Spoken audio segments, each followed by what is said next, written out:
Hello, I am बीना देराश्री और अब हम पढ़ रहे हैं poem Amanda. Every child feels, हर बच्चा ये फील करता है, महसूस करता है दैट शी और ही इज कंट्रोल्ड, कि उस बच्चे को जो है या बच्ची को है नियंत्रित किया जाता है। एंड इंस्ट्रक्टेड, और उसको निर्देश दिया जाता है, not to do one thing और अनदर, कि एक काम या कोई दूसरा काम नहीं करना। यू टू may फील, आपने भी महसूस किया होगा, that your freedom is curtailed, कि आपकी आज़ादी को कटौती की जा रही है, कमी की जा रही है फ्रीडम में। राइट डाउन, लिखो, सम ऑफ द थिंग्स, कुछ बातें, यू वॉन्ट टू डू, जिन्हें तुम करना चाहते हो, बट योर पेरेंट्स और elders do not allow you to, ऐसे कोई काम या चीज़ें हैं जिनको तुम तो करना चाहते हो लेकिन तुम्हारे पेरेंट्स, अभिभावक या तुम्हारे जो बड़े हैं वो तुम्हें इजाज़त नहीं देते हैं उनको करने की। To read the poem aloud, और इस कविता को जोर से पढ़ते हुए। फॉर्म पेयर्स, जोड़े बनाओ। ईच रीडिंग अल्टरनेट स्टेंजाज, और एक के बाद एक करके हर पद को पढ़ने के लिए। You are in for a surprise, तो आपको बड़ा आश्चर्य होगा। Don't bite your nails Amanda, don't hunch your shoulders Amanda. Amanda, तुम्हारे नाखून मत काटो, यानी कि मुंह से नाखून नहीं काटने। डोंट हंच, कुबड़े मत बैठो। योर शोल्डर्स, कंधों को झुका करके। अमांडा, स्टॉप दैट स्लाउचिंग, और ऐसे सुस्ती में ऐसे नहीं बैठना है। एंड सिट अप स्ट्रेट, और सीधे बैठो। Amanda, there is a language emerald, sea where the sole inhabitant is me. There is a language emerald sea, एक समुद्री जो पन्ना है, हीरा है, जो एकदम समुद्र ऐसा है जो लैंग्वेज है, एकदम शांत समुद्र के अंदर जो हीरा पन्ना होता है, पन्ना हरे कलर का। Where the sole inhabitant is me, और उस समुद्र के अंदर, यानी कि शांत समुद्र के अंदर जो एक रहने वाला है, इनहेबिटेंट निवासी, एकमात्र सोल, इज मी, वो हूँ मैं। ए मरमेड, एक जल परी। ड्रिफ्टिंग ब्लिसफुली, जो कि बड़ी शांति से, धीमी धीमी गति से, ब्लिसफुली, स्वर्ग जैसे सुख का आनंद लेते हुए तैरती हुई। यानी कि बच्चा ये सोच रहा है कि मैं शांत समुद्र के अंदर अपनी इच्छा अनुसार धीरे धीरे तैरूं, गोते लगाऊं। Did you finish your homework Amanda, Amanda क्या तुमने गृह कार्य पूरा किया। Did you tidy your room, क्या तुमने तुम्हारा कमरा साफ किया।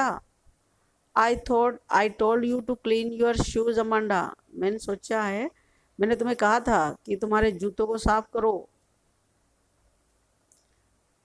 अब अमांडा क्या सोच रही है, आई एम एन ऑर्फन, मैं एक अनाथ हूँ। रोमिंग द स्ट्रीट, जो गली में घूमती है। ए पैटर्न सॉफ्ट डस्ट, और मुलायम मिट्टी के अंदर पैटर्न, डिजाइन, आकृतियाँ बनाती हुई। विद माई हस्ड बेयर फीट, बिना चप्पल पहने हुए, यानी नंगे पैरों से, बड़ी शांति से कोमल कोमल मिट्टी के अंदर पैरों से डिजाइन बनाती हुई एक अनाथ हूँ। द साइलेंस, और वो जो शांति है, इज गोल्डन, यानी कि उस अमांडा की फेवरेट है। द फ्रीडम इज स्वीट, और वो आज़ादी कितनी अच्छी है। Don't eat that chocolate Amanda, अरे अमांडा वो चॉकलेट मत खाओ। Remember you are acne Amanda, Amanda तुम्हारे मुँह से हो जाएंगे, याद रखो। Will you please look at me, कृपया मेरी तरफ देखोगी। When I am speaking to you Amanda, Amanda जब मैं तुम्हारे से बात करती हूँ तो मेरी तरफ देखो, ध्यान किधर है, इधर।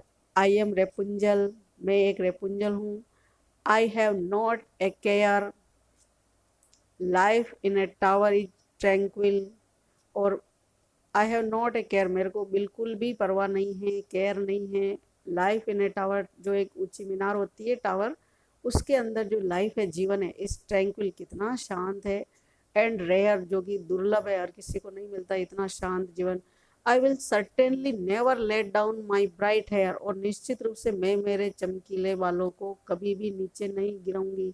यानी कि जो रेपुंजल राजकुमारी की कहानी है, कि जिसको एक जादूगरनी जो है उसको मीनार में रखती है और किसी से मिलने नहीं देती है। फिर वह एक राजकुमार आता है और वो राजकुमारी वहाँ से भागने के लिए उसके लंबे सुनहरे बालों को मीनार से नीचे लटकाती है और वो राजकुमार उन बालों की मदद से राजकुमारी तक पहुंचता है और उसको लेके चला जाता है। तो ये जो एक रेपुंजल राजकुमारी की कहानी है, इसमें राजकुमारी रेपुंजल तो राजकुमार के साथ वहां से मीनार से भाग गई थी, लेकिन यहाँ ये बालिका अमांडा सोच रही है कि मैं ऐसी रेपुंजल राजकुमारी हूँ जो उस मीनार में अकेले शांति से रहना पसंद करूंगी, किसी के लिए अपने बालों को डाल के वहां से दूर नहीं जाऊंगी।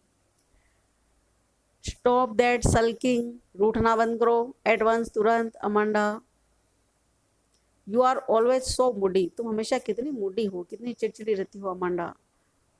एनी वन वुड थिंक, कोई भी सोचेगा, that I nagged at you, कि मैं हमेशा तुम्हारे में कमियां निकालती रहती हूँ, दोष निकालती रहती हूँ।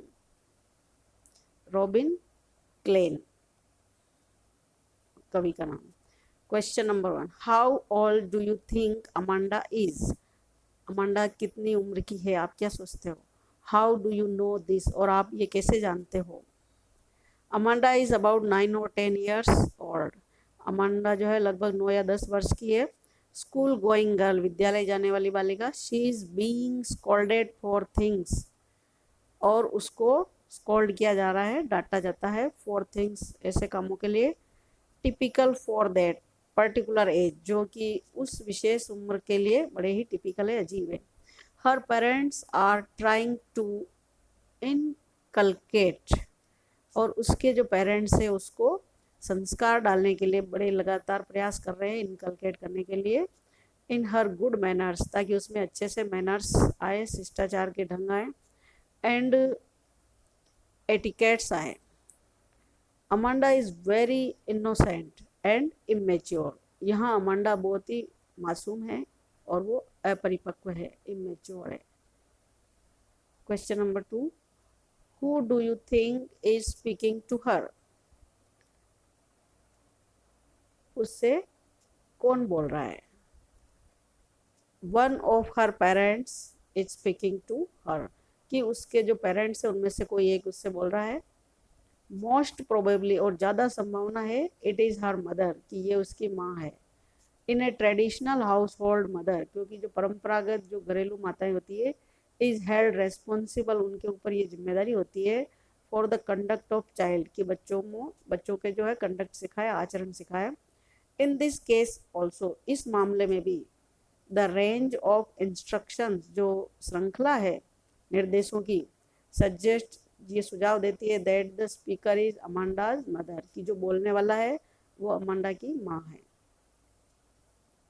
What could Amanda do, Amanda क्या कर सकती थी? If she were A mermaid, अगर वो एक जलपरी होती। अमांडा विशेष, अमांडा इच्छा कर रही है कि काश टू बी ए मरमेड, वो एक जलपरी होती। सो शी कुड केयरलेसली, ताकि वो बिना किसी की परवाह किए, move along on a languid emerald sea, एक शांत समुद्र के अंदर, जो कि एमरल्ड है मतलब पन्ने जैसा हरा समुद्र है। एमरल्ड के दोनों मीनिंग होते हैं, पन्ना भी होता है और हरा कलर भी होता है।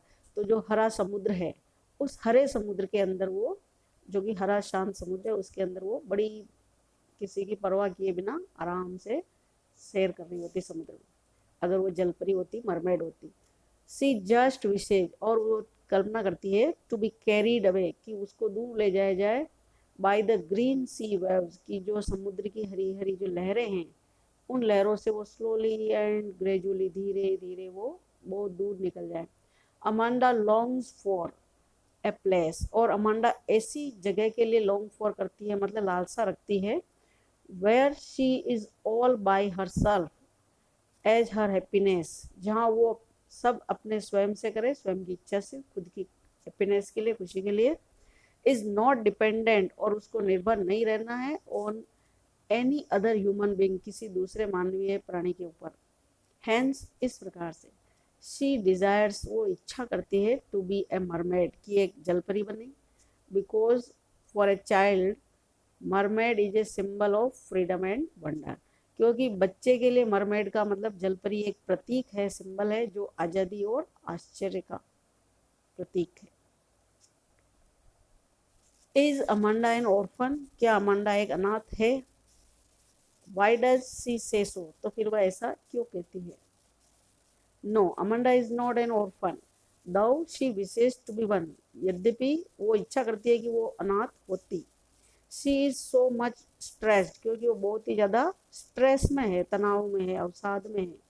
With the continuous nagging of her parents, कि उसके पेरेंट्स की लगातार टोका टाकी से, सुझाव देने से, उसको सिखाते रहते हैं ये करो वो करो, ये मत करो मत करो, तो ऐसे जो नेगिंग करते हैं इससे वो स्ट्रेस में आ गई है, इसलिए वो इच्छा कर रही है कि काश वो ऑर्फन होती, बेटर विदाउट देम, तो उन पेरेंट्स के बिना वो ज़्यादा अच्छी स्थिति में होती। The मियर presence of her parents only, मियर only, केवल मौजूदगी जो है, प्रेजेंस जो है उसके मम्मी पापा की अराउंड हर, उसके आसपास, डिप्रेसेज हर, वो भी उसको डिप्रेस कर देती है, अवसाद में ला देती है, उसको दुखी कर देती है। Amanda is a little girl, Amanda एक छोटी लड़की है, हु सिक्स गोल्डन साइलेंस, जो कि एक शांति चाहती है। यहाँ गोल्डन मतलब फेवरेट, उसकी सबसे ज़्यादा इच्छा है, पसंद है कि शांति, एंड स्वीट फ्रीडम, और आज़ादी, उसको बहुत ही फ्रीडम लग रही, स्वीट लग रही है आज़ादी। शी विशेज, वह इच्छा करती है, टू रोम अराउंड स्ट्रीट्स, कि वो गलियों में रोम करे, घूमे भटके, एंड ड्रॉ पैटर्न्स, और वो डिजाइनें बनाए, विद हर बेयर फीट, उसके नंगे पैरों से। Indeed it is a horribly depressing, वास्तव में ये बहुत ही ज़्यादा डिप्रेसिंग बात है, अवसाद वाली बात है, दुख वाली बात है, that Amanda aspects being an orphan, कि जो अमांडा जो है वो एक अनाथ होना की आशा कर रही है। Thank you.